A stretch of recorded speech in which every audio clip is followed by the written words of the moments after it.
All right, Shalom. First and foremost, I want to give all praises, honor, and glory due to Yahweh, Bahasham, Yahweh Shai, Harakakwadash. Double honors to the apostles and elders of Great Millstone, and peace and salutations to the hopeful elect out here toiling in this truth. I'm Pathakamoth GMS Dallas. I'm just coming back at you with a really quick hit lesson.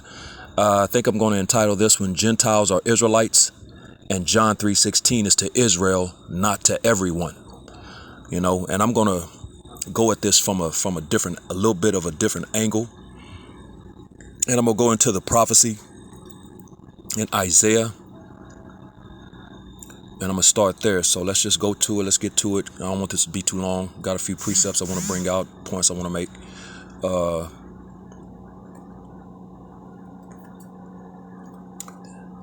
Isaiah. Phone just loves to act up, man. This is Isaiah, the 11th chapter, and I'm going to drop down to verse 10. And I'm going to read the prophecy. It reads, Isaiah 11 and 10. And in that day there shall be a root of Jesse, which shall stand for an ensign of the people. And that root of Jesse, that is the ensign for the people, is talking about Yahweh Shai. So let's go into this word real quick, because I'm finna connect some things and make some points, proving that that's Yahweh Shai. This is let's go into the interlinear. We're going to drop down to ensign.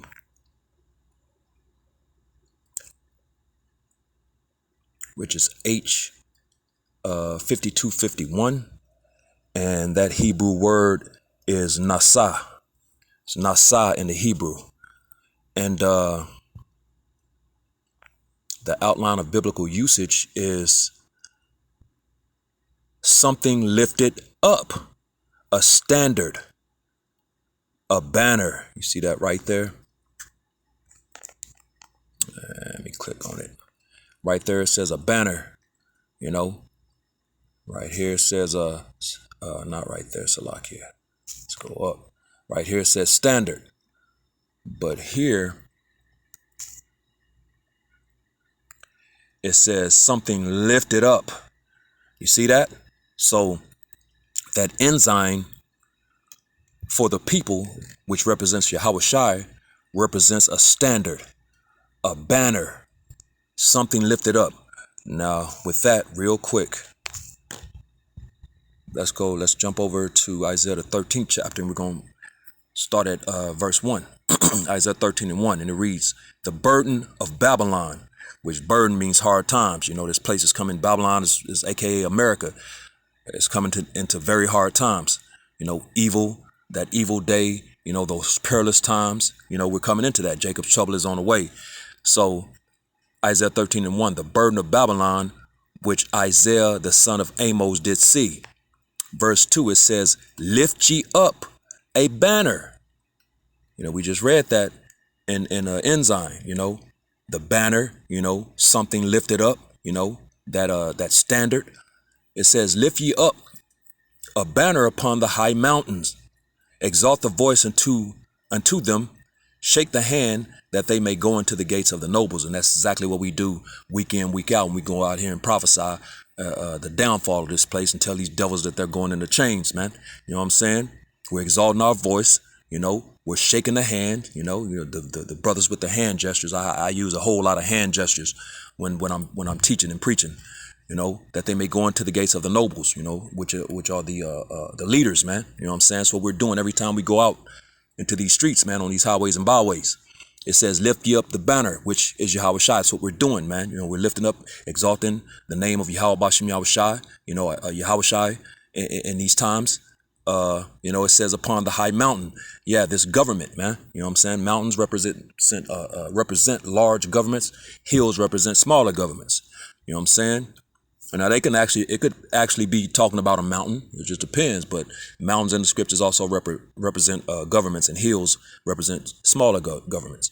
But it says, lift ye up the banner. So that banner that we're lifting up represents Yahweh Shai, man. He's that ensign, that standard. So real quick, just to connect that and make the final point on that, let's jump over to John, the 12th chapter, And we're going to jump down to verse 32, because this is what Yahushua said, man. Proving that he's that ensign, that standard, that the banner. This is John 12, which means to lift something up. John 12 and 32, red letters, Yahushua is speaking. And he says in the Gospels, right here in the New Testament in John 12 and 32, and if I be lifted up from the earth, will draw all men unto me. So there it is. He said, if I be lifted up, which he was lifted up, he was placed on the cross and lifted up, man. You know what I'm saying? Which when you have proper understanding goes back to Moses in the wilderness, which we'll get that as well. So he said, if I be lifted up, which we just read that when we went into the concordance into the word ensign. An ensign for the people, man. You know what I'm saying? That's Yahushua, man. And which is, again, when you go into the account in the wilderness with Moses, let's get it real quick. What is that? Numbers 21. This is Numbers chapter 21. And we're going to drop down to, what verse are we going to? 6, Salakia. Not too far. Yeah, it says it right there in the heading, the bronze serpent. This is Numbers 21 and verse 6. And it reads, and the Lord sent fiery serpents among the people. And those fiery serpents represent poisonous snakes.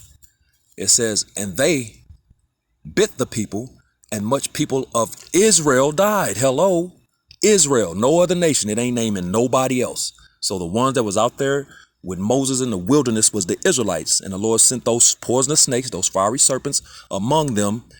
And those snakes were biting them and putting them to death. Verse 7, it says, therefore the people came to Moses and said, we have sinned, for we have spoken against the Lord, Yahweh Shem Yahushai, and against thee. Pray unto the Lord, Yahweh Shem Yahushai, that he take away the serpents from us. And Moses prayed for the people.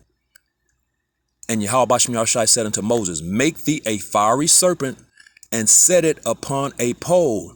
And it shall come to pass that every one that is bitten, when he looketh upon it, shall live. And Moses made a serpent of brass and put it upon a pole. And it came to pass that if a serpent had bitten any man, when he beheld the serpent of brass, he lived. Boom. So when you understand that, those that looked up, upon that brazen serpent, that serpent of bronze, when they were bitten, they lived. They didn't die, man. You know what I'm saying? So understand when you read in John the 3rd chapter, and that's why this very thing is referenced. Again, no one was in the wilderness with Moses, but it was Moses, the Israelites, man. You know what I'm saying? No other nation. So real quick, let's jump over to John, the 3rd chapter. This is John 3. And we're going to drop down and we're going to start at verse 14, because this is the account that's mentioned here. And that's why this account was mentioned here, man, because it's dealing with the Israelites, man. No other nation. No other nation was there in the wilderness. But it was just Moses and the Israelites, man, the Israelites. John 3 and 14, red letters, Yahushua speaking. And as Moses lifted up the serpent in the wilderness, which is what we just read, the account of the poisonous snakes, and those that looked upon the serpent lived, even so must the Son of Man be lifted up. And we just read Yahushua was lifted up, man. He said, and if I be lifted up from the earth, will draw all men unto me, which those men is talking about the same men that looked upon the brazen snake in the wilderness with Moses. No other nations were there. It's dealing with only Israelites, man. That's why this is being mentioned here. That's why this account is mentioned here. And when you read on, it goes more into it, that whosoever believeth in him should not perish, but have eternal life. Yeah, man, same as that brazen snake, man, or serpent, that Moses used. He lifted it up. Those who looked upon it lived. In these times, Yahushua, those who are looking to Yahushua, are the ones that's going to live, man. You know what I'm saying? You have to have the names. You can't be calling on Jesus. Come on, stop, bro. You know what I'm saying? But it's dealing with the nation of Israel, not just anyone. You know, it says that whosoever believeth in him should not perish, die like they were doing in the wilderness, you know, but have eternal life. Those who looked upon it, the brazen serpent, lived. Those who look upon Yahushua, you know, shall live, man. They're calling on the, they have the right names, they have the right doctrine, you know. Those conform to the image of the Son, Romans the 8th chapter. Those are the ones that's going to live.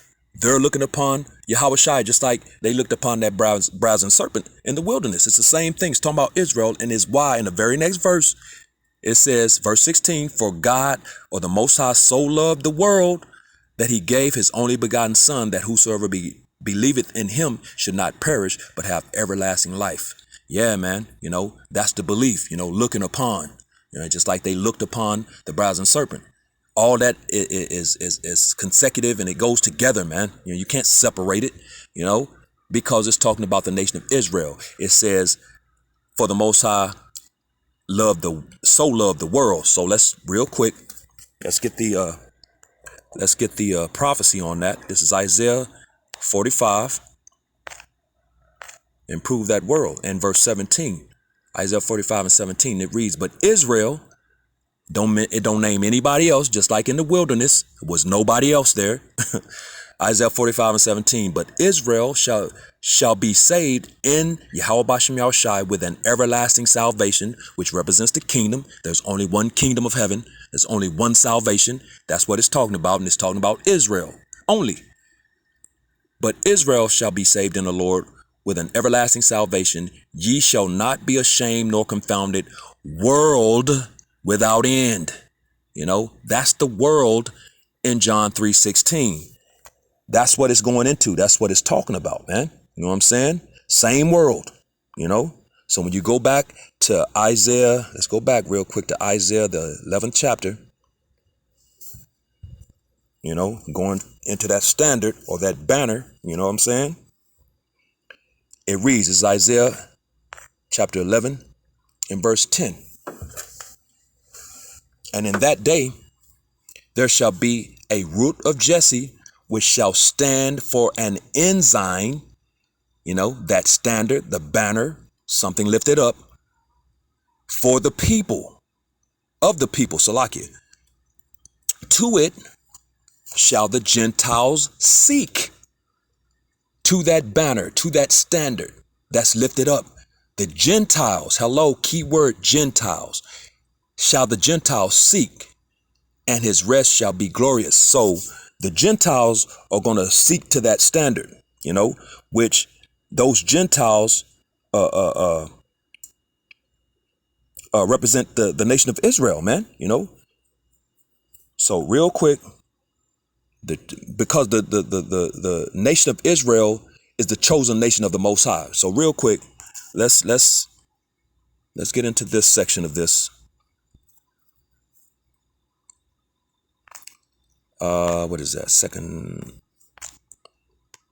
Ezra chapter 5 and verse 27. Whoa, what the hell happened? Salakia. Second Ezra chapter 5. Phone be tripping, man. It ain't gonna go in. Wow. Really, man?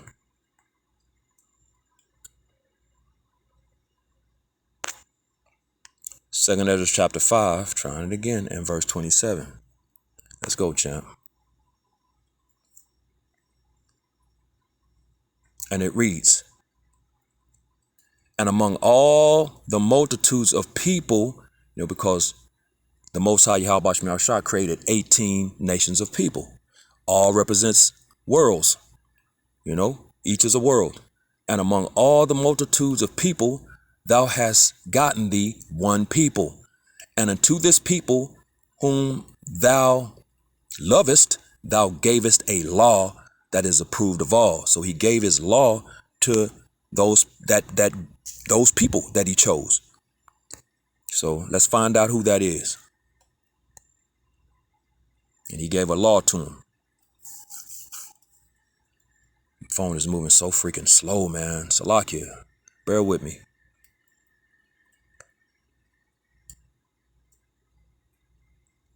This is Isaiah chapter 44 and verse 1, and it reads, "Yet now hear, O Jacob, my servant, and Israel, whom I have chosen." So of all the multitudes of people, he chose one, which is the nation of Israel. And it says, and he gave them a law, which was approved of all. So let's get that real quick in Psalms 147. And we're going to drop down to verse 19. This is Psalms 147, verse 19. It says, "He showeth his word unto Jacob," which represents the nation of Israel. Jacob's name was changed to Israel when he wrestled the angel and won. So he showeth his word unto Jacob / Israel, his statutes and his judgments unto Israel. There it is. He hath not dealt so with any nation. And as for his judgments, they have not known them. Praise ye Yahweh Bashem Yahushua. Because the Lord in these times really ain't judging these nations like he's judging his people. As a matter of fact, when you read in Amos, the 3rd chapter, he goes into it. This is Amos 3 and 1. It says, "All the tribes are guilty.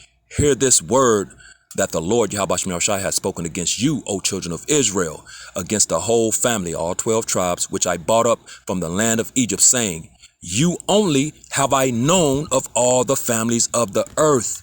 Therefore, I will punish you for all your iniquities." There it is, man. You know what I'm saying? So that's why these nations have not known the judgments of the Lord. But Israel has, man, because the Lord is immediately punishing Jake for going off, where he'll punish these nations. But eventually, these nations are going to get there. They're going to pay for all the wickedness that they're doing. But right now, he's not so much worried about these nations, man. They're going to get theirs. He's jacking up his nation, man. It's just like a father and his children, man. I'm not worried about the other children. I'm worried about my children. You know what I'm saying? And that's the same concept of the Lord, man. You know what I'm saying? He's not worried about these other nations. He's talking about his nation. So that's why he said, I will punish you for all your iniquities. So this thing is all about the Israelites. So to you Christians, stop running to Romans, the 10th chapter, with no understanding. So let's get that real quick. Gonna get into these Gentiles real quick, because it's all talking about the same people. The Gentiles are Israelites. John 3:16 is talking to Israel. It's talking to Israel, not the nations. You know what I'm saying? So this is Romans chapter 10, and we're gonna drop down to verse 12, and it reads, "For there is no difference between the Jew and the Greek, for the same Lord over all is rich unto all that call upon him." So Christians love to run to this with no understanding, man. And really, it's not that hard. If they knew how to study and how to deal with the scriptures, how to deal with the Bible, they know. All you got to do is, let's go into this word real quick. Let's go in this word, Greek, in the Hebrew, Jew in the Greek, there it is. And it's G 1672, and you see it. It says Helen. We'll let him double say it. Strong's G 1672, Helene. It's Helen. You know what I'm saying? Going into, of course, you have Hellenist, Hellenists. There's different ones, but it's all the same. It's all talking about the same things. It's doing the Hellenized or the Hellenization period of Alexander, man. When he Hellenized everything, and everything had to become great. Of course, Antiochus did the same thing. You know what I'm saying? So that Hellenization helped in these times. There's a Hellenization of the nation of Israel. Instead of Greeks, we're Americans in these times, man. You know what I'm saying? So it's all the same. It's all talking about the same things, man. You know what I'm saying? So when you go into that word Helen in the outline of biblical usage, the one I want is this one right here. It says, in a wider sense, the name embraces all nations because we've been scattered among all nations. It says not Jews, but that's, of course, that's Esau with his madness. It says that made the language, customs, and learning of the Greek their own. The primary reference is to a difference of religion and worship. And that's what happened, man. That's what happened to our people. You know what I'm saying? that Hellenization period. And a good scripture to deal with that is in the book of Acts, the 6th chapter. But real quick, I want to read something. I went on my computer and I found something. I also did it on my phone as well. But a lot of times they'll read different. You know what I'm saying? So I got both of them, and it's a little blurry, but I'm gonna read it. It says, in the summer of 332 BCE, Palestine was conquered by Alexander the Great. It says the land and people of Israel were now part of the Hellenistic world. Did you hear that? 332 BCE, it says the land and people of Israel were now part of the Hellenistic world, during the time of Alexander and his conquering, man. So really that's the point that I wanted in that. And like I said, there's another one. Let me real quick. Look at my phone, man. Got to be. Are you serious, bro? Boy, this phone, man. Salakia. Then I went into my phone. That was from my computer. Then I went into my phone and I basically typed in the same thing and gave some different information. So that's why I like to, do both, Okay, what's happening? Okay, finally. And I typed in Hellenization of the Israelites, and it says traditionally, Hellenistic Judaism was a designation for Judaism in the Greek-speaking world, including those Jews who spoke Greek and adopted to some extent a Greek way of life. Exactly. It has been argued, however, that all Judaism after the conquest of Alexander was Hellenistic Judaism. But that's the point. Those Jews who spoke Greek and adopted a Greek way of life. As a matter of fact, we read that? We read that when we went into the word for Helen. As a matter of fact, if we didn't, we're gonna read it now. So let's go back real quick. Anytime, my Bible likes to take its time. So Romans 10 and 12, and let's go into this word Helen real quick and watch and see what it says. The Greek Helen. It says, number 2, in a wider sense. I did read it. In a wider sense, the name embraces all nations, because again, we were scattered among all nations. And it is talking about Jews that made the language, we just read it, that made the language, customs, and learning of the Greeks their own. The primary reference is to the difference of religion and worship. So that's what happened real quick. I don't know what happened to my light. Sitting outside, so I need my light. Salakia. So that's what it's going into, And again, another good one to make that point. As a matter of fact, we'll read it in the NLT first. Let's go to Acts, the 6th chapter, and verse 1. Just bear with me, Akim, Akwathim. The phone is acting a fool, man. This is Acts 6 and 1. It says in the KJV, and in those days when the number of the disciples was multitude, there arose a murmuring of the Grecians, those Greeks.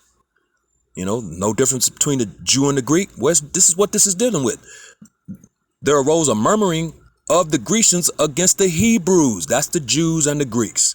It says because their widows were neglected in the daily ministration. Now, when you go in this word Grecian, let's go into this word Grecian real quick. In the concordance. And you see, Hellenistes. Strong's G 1675. Hellenistes. Hellenistes.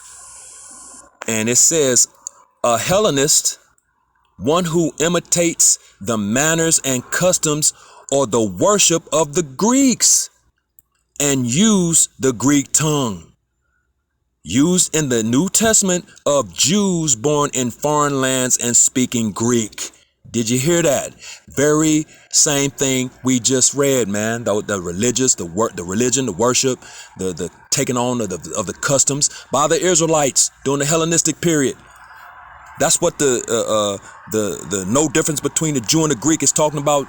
Israelites, man. And well, let's do this real quick. Let's further pound that in real quick. I'm gonna read in another version. Let's get another version. Let's get the NIV real quick, and it's gonna break it down, man. This is Acts 6:1. Again, same scripture in the NIV though. Acts 6:1. In those days, when the number of disciples was increasing, the Hellenistic Jews, which are the Grecians, among them complained against the Hebraic Jews, which are the Jews. No difference between the Jew and the Greek. Because their widows were being overlooked in the daily ministration. But it says Hellenistic Jews against the Hebraic Jews.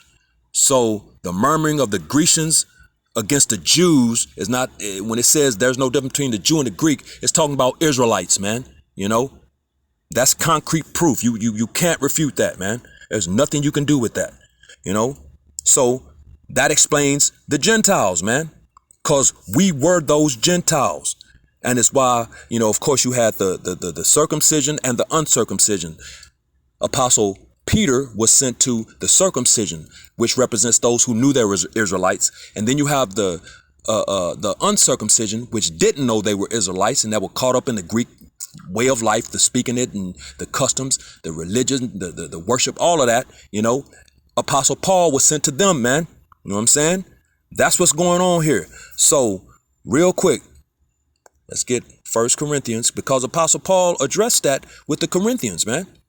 It's 1 Corinthians, 12, chapter 12, and verse 2, and it reads, you know that when you were oh, okay, I got it in the Salakia. I guess we can read it in the NLT, then we'll go back.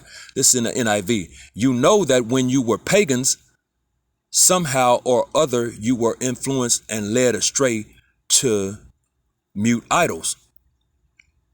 So let's change that out. Let me see what the NLT says.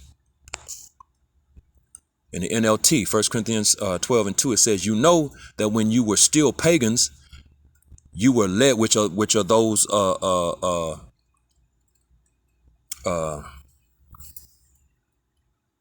damn, I can't think of the word. Salakia.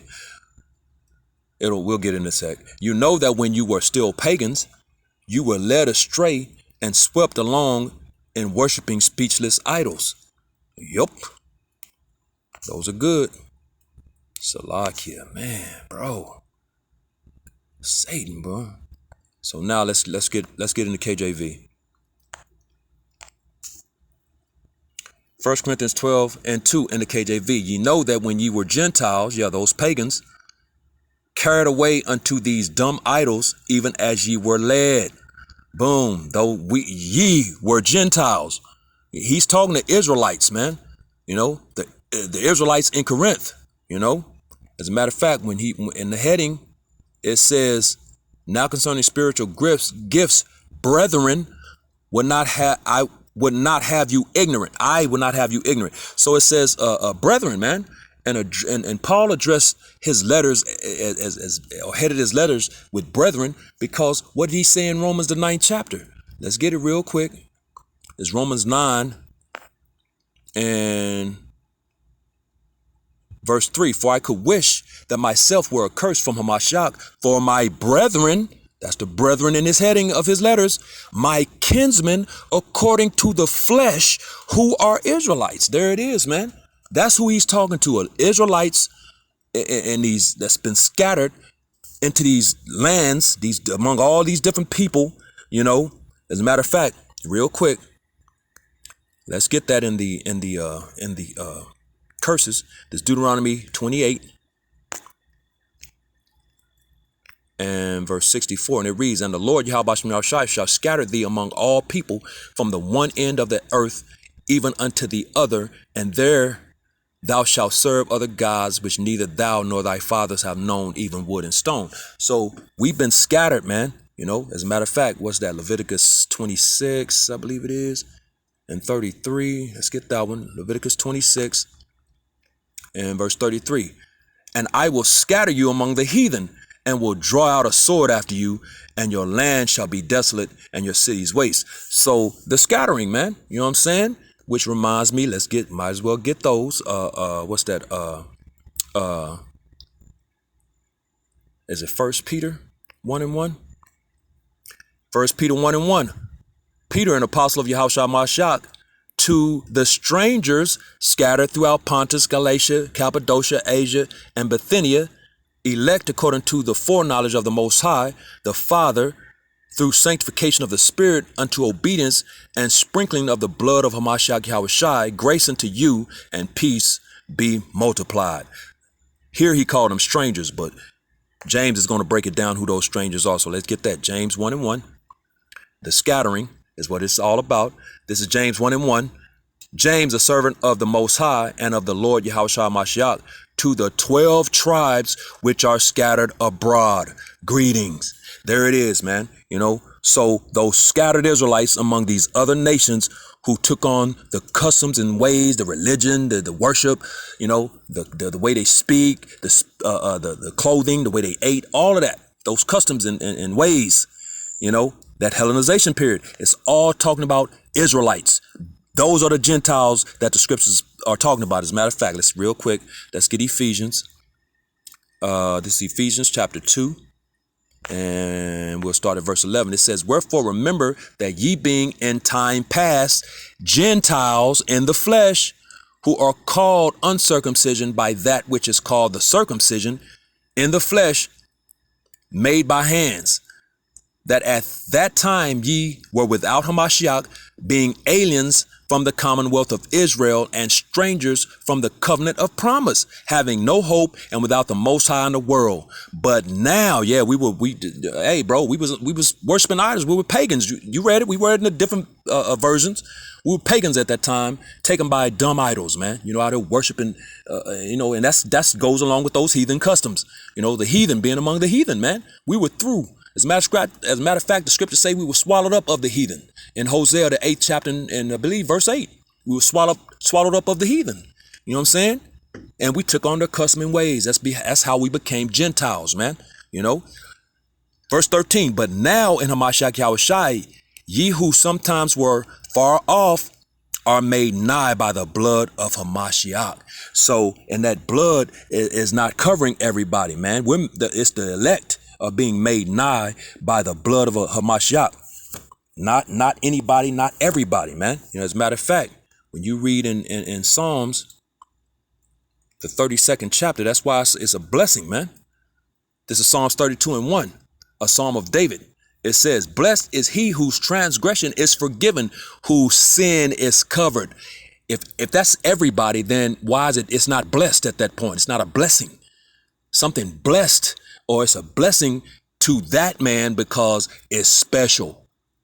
Everybody's not covered under the blood of Yahushua, man. Not even the whole nation of Israel, especially not these heathen. That's not even they're outside of the temple of the Lord, man. They weren't given the laws. The laws were given to Israel, and the majority of our people are wicked and breaking those laws. So in these times, not even dealing with the majority of the nation of Israel, man. Let's not anything else. So blessed is he whose transgression is forgiven, whose sin is covered. That's who the blood of Hamashiach is covering. Blessed is the man unto whom the Lord imputed not iniquity, and in whose spirit there is no guile. Yeah, he's not going to get charged, man, because that blood is covering him, his sins, So real quick, because the Lord, all these things are, because we read, James and, so we've been scattered multiple times, man, many times.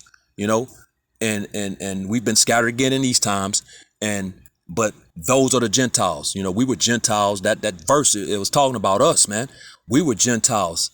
We were those Gentiles that it's talking about. And now the elect, the remnant is returning. So we now know who we are. We're coming back. We're returning to our power, returning to our heritage, our culture, you know, our ways, you know, and that's the remnant returning in these times. But the Lord does these things because he does things over and over again.